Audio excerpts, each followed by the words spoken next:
Hi Leo, welcome to Higher Source Tarot for your May 2022 tarot reading. This is a reading for all Leo, Sun, Moon, Rising, and Venus. Thanks to all of you for all the support. You bring much laughter and joy into my life. I appreciate you all very much and send you love every day. And if you are new here, welcome to you. I post new readings every Friday, then again on Monday. So if a reading doesn't resonate, come back in a couple of days. You can watch a new reading. Don't ever try to jam it into your life. Just, keep coming back.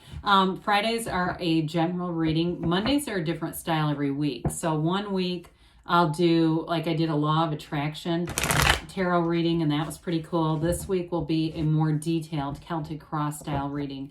Next week I'm going to have a 4-month predictive. I don't do those very often, so that's always fun. And if you like tarot and you like the channel, I'd love to invite you to subscribe to Higher Source Tarot. All right. What advice do you have for Leo, Sun, Moon, Rising, and Venus? Whoops, we had a jumper. What does Leo need to know, please, for the best and highest good of all concerned with Leo? Messages for Leo, please. Okay. Oh, geez. All right, so we will start here with the tarot, and then we'll have the angel answers. We had one card come out as a clarifier.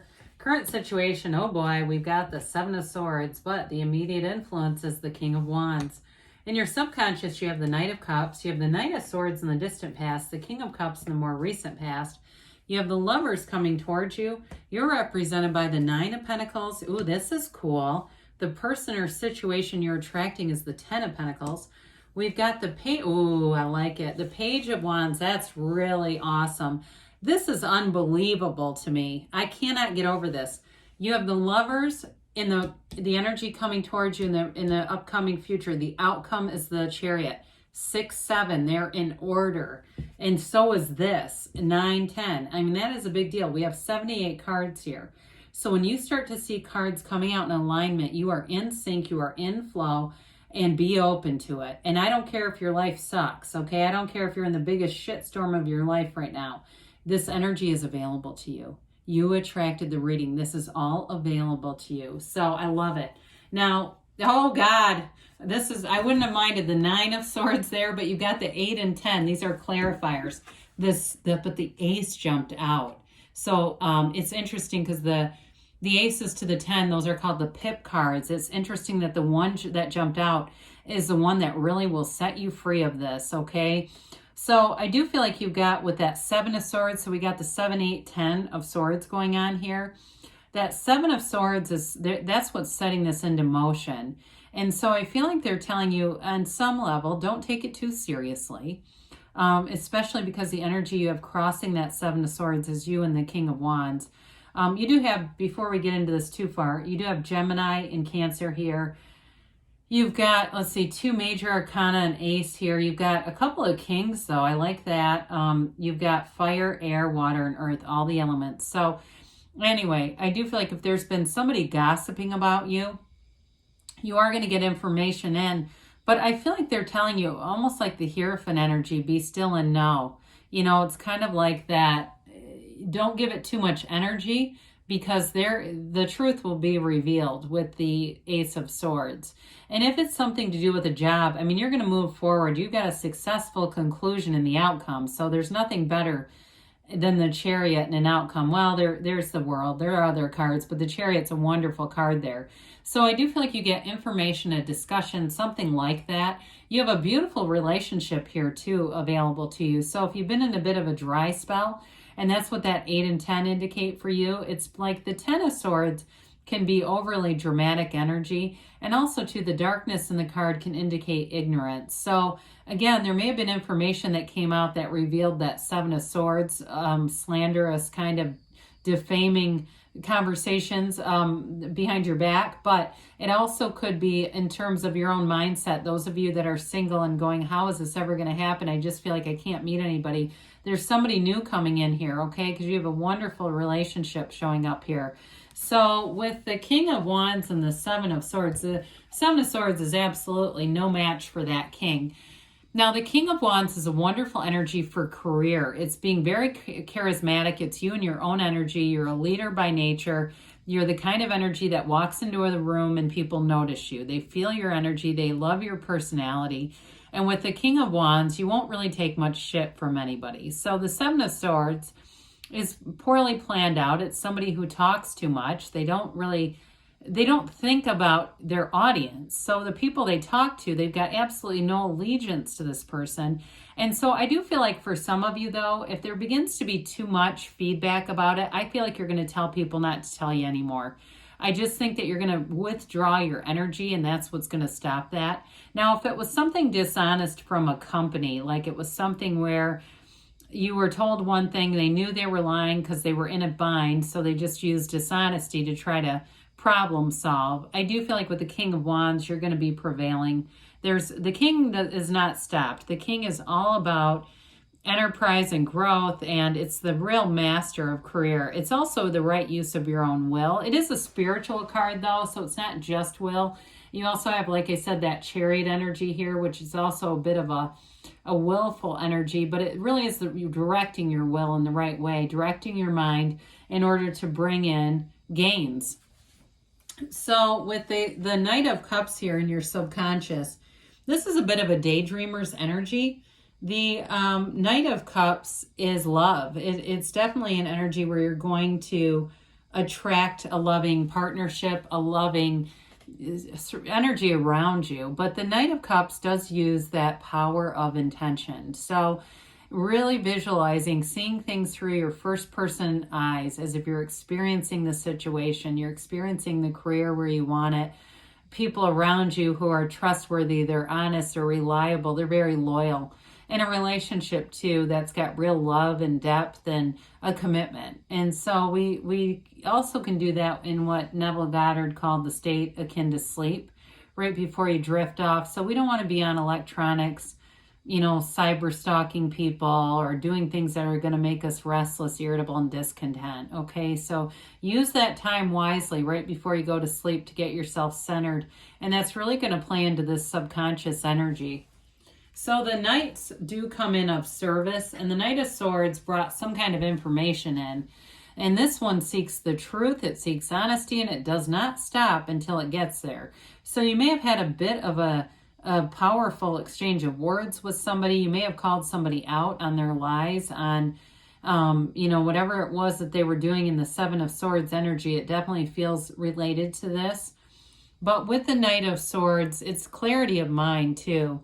It's a boldness and courage too. So it's going to be an energy that helped you eliminate something from your life that didn't belong there. It wasn't for your best and highest good, and that's okay. It's hard to let go, but we have to sometimes. You also have it with the Ace of Swords. So there's definitely something that you're going to be cutting out. Maybe just dishonest people. We don't need those, right?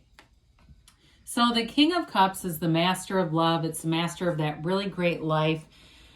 And the King of Cups is a wonderful confidant. So in a relationship, in any kind of relationship really, this is like having that partner, that shoulder-to-shoulder partner. You can talk to them about anything. You can be completely transparent. There's no judgment here.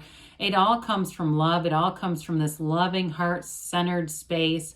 It's absolutely beautiful. And so if you met somebody recently, they are a fabulous partner for you, especially because you have the Lovers right after this. I mean, you've got, well, I have to put this in the middle. I can't do that out of order. It'll drive me nuts.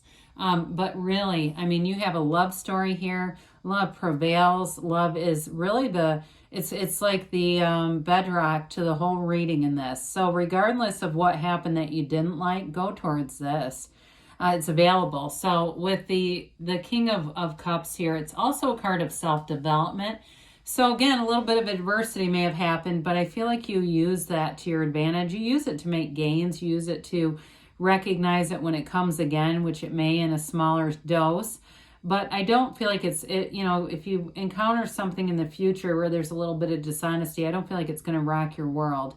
I just think that you're going to be in this place. There's wisdom here where you see things coming and you're going to make choices based on that that will insulate yourself. They'll insulate your life a little bit better so that you can't be rocked by somebody like Seven of Swords.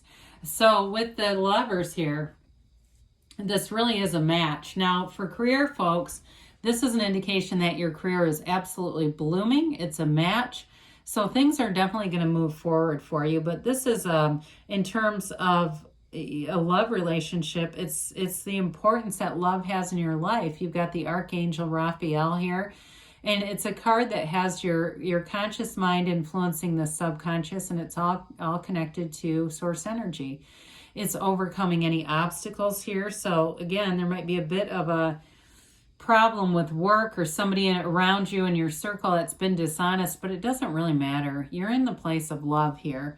It is a card too that tells you if you are meeting somebody new or you met somebody new, you're definitely on their mind and in their heart. And it's a soulmate energy. It's really one of those relationships that changes how you look at life. It is, in some decks, it's referred to as the choice, and the card is a lot about making choices, but it's really for your best and highest good. So this is not, there's no downside to this. It's not the fearful kind of like devil choice. It really is an energy of making choices that allow your life to grow, expand, and standing in the sunlight of the spirit. This is absolutely feeling on top of the world.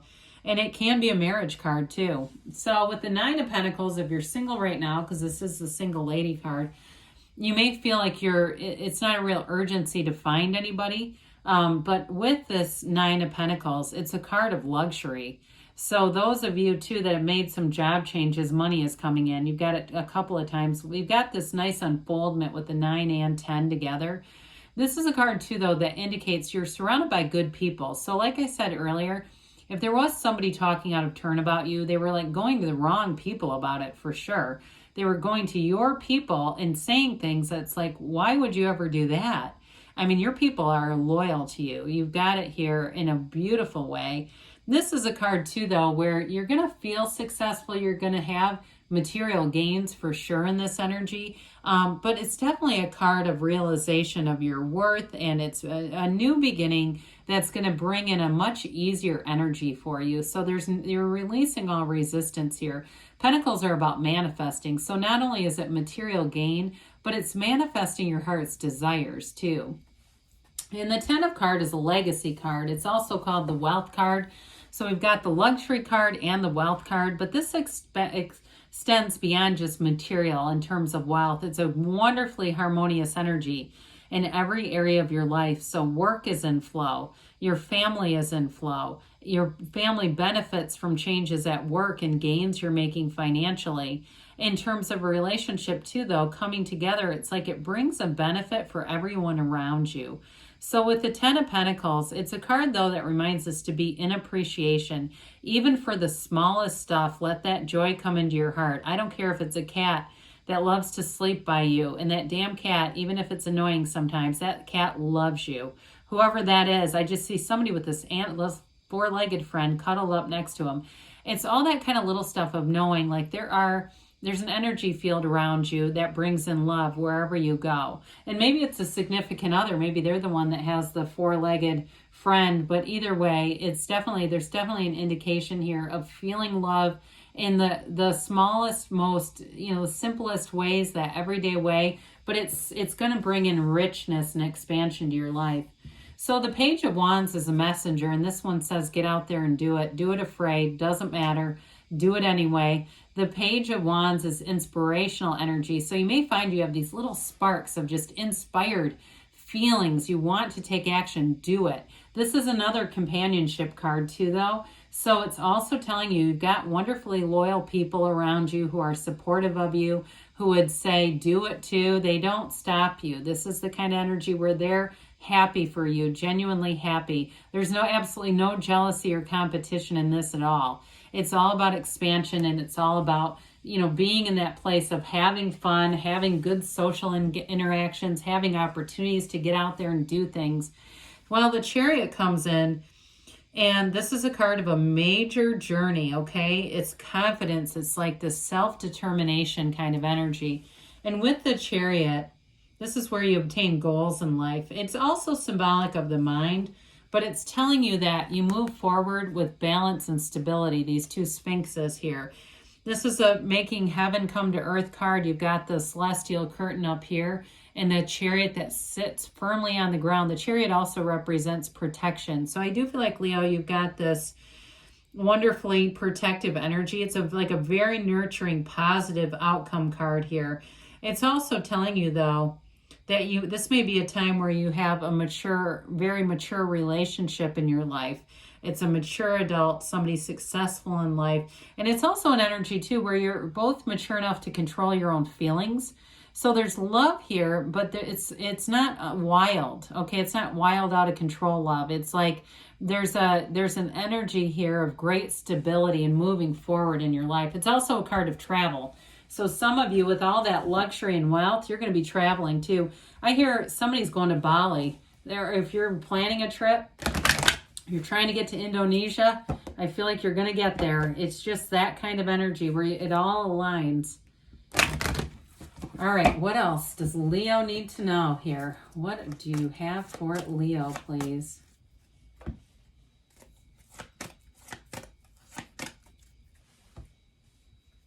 All right, ask your angels, okay? Ask and they will tell you. Be assertive, they say. Well, with the chariot, that definitely aligns. They're telling you go for it. And the page of wands even.